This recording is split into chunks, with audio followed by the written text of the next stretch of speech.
What's up, guys? Welcome back to Newswave. So just when we thought we had Nintendo figured out for the week with Pokemon Day towards the end, turns out they have another event that's been announced for later today, except it's not necessarily what people were expecting to hear, but we'll go over that here today. Also, we are going to be talking about that Xbox situation that is currently ongoing with Phil Spencer and Sarah Bond out and Asha Sharma coming in. Well, the situation's gotten kind of ugly now, with more details getting out around what was happening internally leading up to this, and live service games. It's all the rage. Well, it seems like many of them are struggling to being completely cut out right a few months in, and now we have our latest example, this coming out of Amazon, and some of the expectations that it missed were quite lofty, to say the least. All that and more. Guys, if you enjoy these videos, make sure you hit that like button, helps out a ton. And if you're new here to the Spawn Wave channel, make sure you subscribe down below. And of course, members of the channel do get Newswave early. If you would like to learn more about that, click the join button or link in the description down below.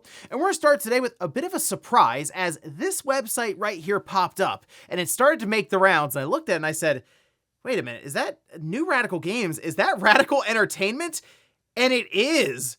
So, okay, if you're unaware, Radical Entertainment, you may know them more so for some of the games that they've worked on and created, like The Simpsons Hit and Run, Prototype, The Incredible Hulk Ultimate Destruction, Scarface, The World Is Yours. I mean, this is like a lot of people look back on as like the golden age of gaming, and now they're just back as New Radical Games. And they have their services laid out, so they'll do work for hire for full game development, mobile and console, co-development, porting, remastering, like basically everything. There's like, hey, we're just available for work, so go ahead and hire us. Now, of course, people look back on The Simpsons Hit and Run, and they're seeing this pop up, and they go, can we just get a new or a remastered or remade Simpsons Hit and Run game? And that's something that's gone around for a while now. I don't know what would work out when it comes to the rights holders and stuff. Obviously, a lot of negotiation. But I would not be opposed to a Simpsons Road Rage Hit and Run collection remastering job. I think that would be awesome, and I think it would do pretty well. So we'll have to keep an eye on this studio now going forward to see what they have. Also, we have another 1 month delay for a game that was supposed to be coming out in March. So I think it was March 19th. And we have the entire statement from them here. And this is for Mouse PI for Hire, which looks awesome, by the way. It's that old, like black and white, like very, very old cartoon art style as a first-person shooter, and I think it looks super imaginative and unique, and it was going to be coming out March 19th, PlayStation 5, Xbox Series, Switch 2, and PC through Steam, but now will be delayed roughly a month to April 16th. They say, as we approach the final stages of development, we want to ensure we are taking the extra time and care needed to make Mouse PI for Hire an experience to remember. We remain unwavering in our goal to deliver you the best game we can, and that will take just an extra few weeks. And you know what? Look, hey, is it better to release the game earlier, potentially run into a bunch of issues, bugs, the game being broken on certain platforms, and then spend the next 3 to 4 weeks repairing the game through patches, or just say, you know what, we're going to wait and we're going to try to have a more polished, but just a better launch outright, so you have a better first impression for the game? Obviously, you wait, you delay the game a month, and look, it's not like we have a shortage of things to play. There's a lot of stuff that's coming out now or has come out in the last few months. So yeah, take your time with it, because again, it looks like a game that's really going to stand out provided they get it right at launch. So delay it now into April to make sure you do that. Oh, and I just wanted to point out there are a bunch of Nintendo Switch first-party games that have just gone on sale over at Best Buy. And there is one in particular I just want to point out, and it's an unfortunate situation right now, but like if you look on Best Buy's website, you'll see several of Nintendo's games. I mean, like Mario Odyssey is $30. Very, very good patch, by the way, on the Switch 2 with the free upgrade there. If you have never played Mario Odyssey, let's say you picked up the Switch 2 recently and you're kind of out of things for the Switch for a while and you never played it. I mean, it's an incredible 3D platform, and at $30, it's a steal. The one, though, that I was looking at, Xenoblade Chronicles X Definitive Edition. You have to add it to your cart to see the price. It's $40, though. And with the patch, it'd be $45. The problem is the patch is still kind of sketchy right now with whatever upscaler they have with this update. It's doing some weird stuff, especially with foliage and the landscape when you're running around and moving the camera, and that's a lot of the game. That's a lot of what you're gonna see, that visual horizon and just a lot of stuff looking very, very off and weird. Some of the larger creatures, when they move, it's this weird shimmering effect constantly. So I'm hoping they come back and fix this update through another patch. And if that does happen, this is absolutely recommended, especially at $45, even with, yes, the $5 patch. But Xenoblade Chronicles X, awesome game. A ton of time can be had here with this RPG, and I would recommend it, provided they fix the issue with this patch. So we'll see if they do, but if you've even a Switch 1, you're curious, it's definitely worth pick up there too. And guys, with some of the quick news out of the way, let's get into the bigger stuff. Let's start right away with Nintendo, and they announced an event happening later today. So it just randomly popped up yesterday, and I was looking at it like, what is this? A Treehouse event? For what? And then you see the card, and I mean, take a look. Yeah, it's Super Mario Brothers Wonder, Nintendo Switch 2 edition, plus Meetup in Bella Bell Park, and Pokemon Pokopia. Okay, so this will be happening 2 p.m. Pacific, 5 p.m. Eastern, and I said, okay, it says it's gonna do it's hands-on gameplay. All right, of Mario Brothers Wonder. Look, many of us maybe have Mario Brothers Wonder already, so it would just be about Meetup in Bella Bell Park, and from what I could tell, that seemed to be mostly like just multiplayer, mini-game stuff. Maybe there's more they can show us, but I guess I figured this might have been another they do those 4 or 5 minute overview trailers leading up to the release of a game. That's kind of what I thought this was gonna get, but here it is now in the Treehouse. And then look, Pokemon Pokopia, I think that does make sense to have in a live gameplay environment where they can, say, start the game up, play through portions of it, then maybe jump around in like the gameplay loop to show you the different things about what seems like more and more being a fairly robust experience. The multiplayer has been shown a few times now, with many different characters running around building or destroying things, and like I think this has potential to be a pretty big release that's just ongoing for the Pokemon company, as it's pulling from a lot of very streamer-friendly titles, think Minecraft and so on. I think there's potential there. The thing with this, though, I see these 2 games. I go, okay, how long is this going to be? 20 or 30 minutes? It's 80 minutes long. An hour and 20 minutes. What are we doing for an hour and 20 minutes unless it's, I don't know, 20 minutes of Mario Brothers Wonder and then an hour of Pokopia? I guess. So that's the thing that left me kind of dumbstruck about that. I'm like, that's a lot of time for 2 titles. So some were wondering, oh, maybe there's a secret hidden game. No, I think this is what's going to be there. And this also threw people off because there's been this whole thing about another Nintendo Direct happening, mostly because the partner Direct was kind of disappointing. So then it's like, okay, on to the next thing. So the Nintendo Direct's going to happen in 2 or 3 weeks. Well, not necessarily. Again, I think we may go into April before we see our next general Nintendo Direct, and Mario Day is probably where they're going to announce the 3D Mario game, merchandise, a few other collaborations, maybe with Lego and others. So I think that's most likely where we'll see at least one of the big holiday games, and they'll already have Gen 10 Pokemon announced. So I don't know, I'm thinking like 1st or 2nd week of April maybe for a big general Direct, and that'll work to set up probably the rest of the year, with, of course, maybe another Direct later on in the year around fall, like that September time period. But I guess they could show amiibos or other things to go along with these games. I don't know. Again, I'm trying to think 80 minutes, how they fill that time period, but I guess we'll find out later on today, and I will be checking in on this to see what we're dealing with and giving you the Cliff Notes tomorrow that most certainly will save you some time out of those 80 minutes. Next up, let's talk about that Xbox situation that is ongoing, but obviously exploded Friday when it apparently wasn't supposed to, as the word now is this whole thing with the shakeup at Xbox, Phil Spencer and Sarah Bond being ousted, Asha Sharma coming in and taking over as CEO of Microsoft Gaming. Supposed to be announced yesterday, on Monday, but word got out and it seemed like a report was going to happen with IGN as they were going to leak the information on Friday, so it was kind of a scramble. That, by the way, seems to explain the situation where Sarah Bond was still kind of running like support and posting up interesting things around Xbox and accessibility on LinkedIn hours before these announcements happened. But still, we are getting some more details around, I guess, the mood and some of the thought process leading up to this shakeup. And this comes way of The Verge. And I have some questions around some of the stuff in this report and the way it's kind of framed.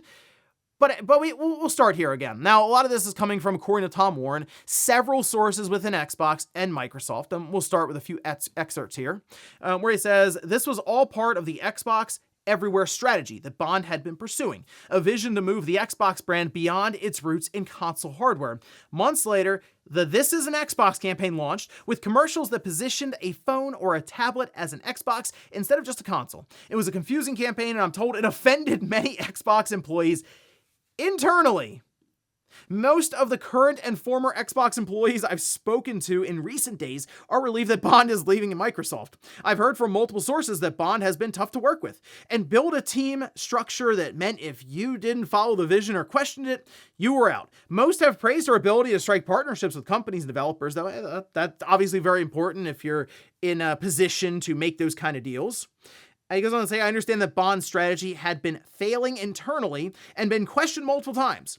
Bond had tried to push mobile and cloud over console to reach potentially millions more Xbox customers, but the result has been a classic case of chasing tomorrow's customers by neglecting today's. That I will say that is how it's felt with Xbox for a few years now, to where they don't really seem to care about the Xbox console owner at all, and they're looking for people who have a phone or a smart TV that can run an application. Basically anyone who, to be honest, hasn't really bought into gaming and may not be interested in buying into gaming, but just by happenstance, they are there with an Xbox controller for some reason and decide, you know what, I'm going all in on cloud streaming. Anyway, this is one line that I really want to point out because I think it's important here. It says, the pivot away from console led by Bond under Spencer's direction hasn't gone well for Xbox. And the reason I wanted to point that part out is because when you go through this report, it does seem like Sarah Bond is getting completely thrown under the bus and having 90 to 95% of the blame put on her, when this is really a collaborative effort for the failure that Xbox has worked its way towards. It's only been downhill for Xbox. I mean, the numbers show it. The fact that they really don't want to say much whenever it comes to here are reports for Microsoft, well, they'll boast crazy numbers for Microsoft as a whole. But then Xbox is kind of hidden a bit. The hardware is just not selling. The price is $650 for a disk drive. Game Pass is, I mean, unwieldy at $30 per month if you want the day one games. And it has been a very confusing and mixed message as to what Xbox really is. But again, Phil Spencer at the top, leading the way, directing things, and kind of saying, hey, Sarah Bond, you have to figure out how to communicate this well. And honestly, that's hard. Like, I don't really know how you would even communicate that at all. Xbox box, it's like, oh, you don't need the box to access Xbox. And then she comes up with this is an Xbox, and look, everyone made fun of that because it was very meme worthy, but it also didn't really make a lot of sense, and again was confusing here. But it didn't help when you hear Satya Nadella come in and is like, hey, we want to put games everywhere, not just on even Xbox or Windows. We want to go to PlayStation, we go to Nintendo, and then it's like, what are you really? Are you just a big publisher, or are you a platform holder? So it just seems like more than anything, there was not any clear-cut focused vision for the entire branch of Xbox. That said, Sarah Bond certainly didn't help things. So again, I don't think it's all one person's fault here. It's like 30, 30, 30, 10 or something. So like Matt Booty's still in there somewhere. I'll give him 10% because he was mostly there trying to figure out the games and stuff. Whereas Sarah Bond, Phil Spencer were making the rounds quite a bit. And Satya Nadella just kind of wandered his way over because they spent 70 some odd billion dollars on Activision Blizzard, and he just had to really pay attention then. But yeah, I don't know if I put everything on Sarah Bond. That's just kind of the way this has been working here. It certainly seems like there needed to be a shakeup, and who knows what's about to happen with Asha Sharma now leading the way. Yesterday, I guess, was her first real day as like the head of Microsoft Gaming. So we'll see as we go through the next few months. A lot of stuff that's in play right now was already set in motion before Asha Sharma got there. So I'm thinking we won't really know any major impact she's had, unless there's some crazy about face with Game Pass or something.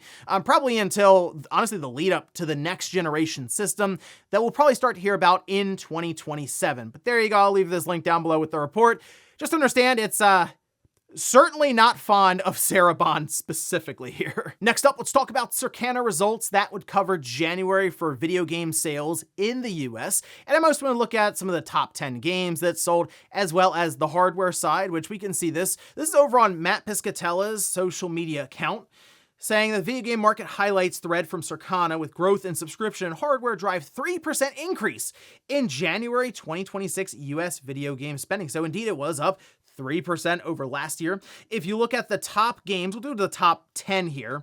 We have Call of Duty Black Ops 7, NBA 2K26, Madden 26, Minecraft, Battlefield 6, EA Sports, FC 26, Grand Theft Auto 5, of course, again, look out, Grand Theft Auto 6 is going to be insane at the end of the year if GTA 5 is still charting in the top 10, Red Dead Redemption 2, Final Fantasy VII Remake, massive jump up from number 225 to number 9. I mean, again, it did release on some new platforms there, including the Switch 2. And we have Forza Horizon 5 at number 10. I will point out, unfortunate, Metroid Prime 4 is not in the top 20, so yeah, we'll see if we ever hear anything more about sales data on that. Like from Nintendo in, like, I don't know, subsequent investor releases for any of the reports that they do. If we take a look, Matt Piscatella did also talk about the hardware side, saying that hardware spending increased 16% when compared to a year ago.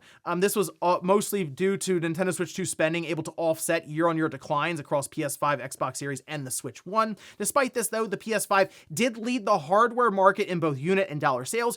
During January, the Switch 2 ranked second across both measures. And I will say, that is quite impressive for the PlayStation 5 to still, more than 5 years into the generation, still be able to lead in, say, January, just after the holiday season, with Nintendo still in their first year for the Switch 2. That said, we're about to see Pokemon, and the thing that Pokemon certainly has an effect on is hardware sales. This is one of those games where people are going to be like, you know what, I'm a big Pokemon fan, I'm going to find a way to get that Switch 2 this year. So I think that's going to be one of the big jumping off points for the Switch 2, as well as, yeah, if they have a 3D Mario 2 announced for Mario Day, that most likely, again, the Switch 2, provided Nintendo can work out the market and figure things out to keep the price where it is, they should be off to the races from there to really get things moving for their second year that will start in June 2026.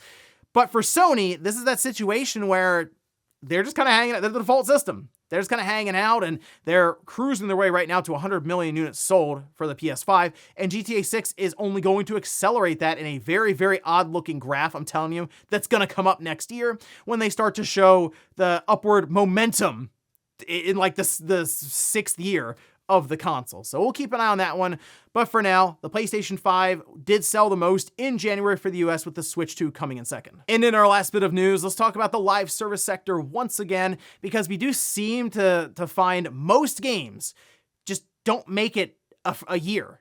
Sometimes they don't even come out because it's not going to work, or comes out for a couple weeks like Concord and then it's gone. It gets refunded. In this case, at least the game made it 4 months, but it's also being pulled back and completely refunded. That's King of Meat. And wait till you hear some of the expectations that the suits had for this one. So that we can see, this is over on VGC. I mean, they say on Monday, Amazon Games confirmed that King of Meat will shut down in April, with all players able to receive a refund for their purchases. Quote, despite the creativity and innovation Glowmade brought to King of Meat, the game has unfortunately not found the audience we hoped for. As a result, we have made the difficult decision to conclude our investment in the game, and King of Meat servers will close on April 9th, 2026. Of course, that means the game will no longer exist, so they basically have to give people their money back there. Players will be able to access and play all existing content until then. So we encourage you to enjoy your remaining time in the game with your fellow contenders. Okay. We're going to come back to fellow contenders here in a minute, because I also want to go back to December. Insider Gaming did have a report after this game launched in October, saying according to documentation provided to Insider Gaming, under the condition that they do not go public, leadership was looking for the game to hit a concurrent player count of at least, get this, 100,000 players. Again, concurrent player count. All right, not like over a course of time. No, everyone logged in at the same time. Okay, according to sources, the game failed to hit 1,000 consistently across all platforms, with SteamDB showing a concurrent player peak of just 320. And, well, let's see how it's doing now. So they put out that statement again the other day, and there's 7 people at the time of this recording online. Before that, though, and I'm not even kidding, all right, go back to we'll say this weekend, Sunday, one person was online playing this game. I mean, that's incredible stuff. And it just shows how difficult it really is for live service. I mean, you really have to almost stumble your way into it with luck. That's kind of how it feels right now, is you just got to get lucky. Right place, right time. It can't be manufactured. So that should really dissuade many publishers, many platform holders at this point from even attempting it. But it doesn't, because if you do pull the right lottery ticket, we see it's the return is quite valuable. But how many times do we have to see this same story play out before they go, you know what? Maybe that God of War live service game for Blue Point. See, I had to work Blue Point. It doesn't have to be a live service game. Stuff like that. But again, we won't know how this affects most of these game studios and publishers probably for another 4 or 5 years when the games that are being decided now actually come out. And before we go to the comments of the day, we'll take a look at the poll that I posted up yesterday, where I ask, do you currently own a PS5? 65% say yes, 35% say no. I wanted to do this directly after the Xbox Series poll because I wanted to show just the stark contrast here. It's basically flipped. Like, more people are voting for no for the Xbox Series, roughly the same amount as people are voting yes for the PS5. And it just shows the state of the market now and really the view of the brand, where I do see a lot of people who go, the PS5 generation feels like it hasn't gotten started yet.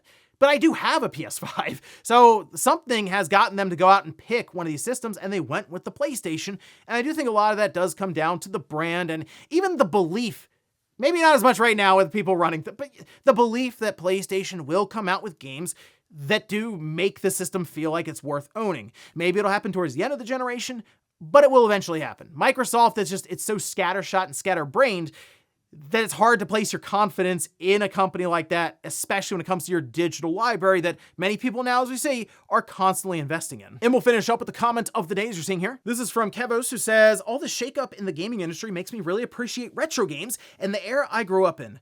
Oh, the times. I think really what it was back then was more blissful ignorance than anything, because we're just so tuned in to the day-to-day, the minute-to-minute stuff just about that happens. I mean, think about how we almost had it leak out that Phil Spencer was retiring before they were ready to make the announcement, and they had to quickly turn around and apparently shuffle things midday and then just start putting out press releases and stuff because they had to catch up to the internet and the social media feed that's happening. That wouldn't be a thing back in the day. You know what? We would probably find out Phil Spencer retired the next month in a magazine. Like, we would have an entire delay of like 30 days, maybe more, before we got that news.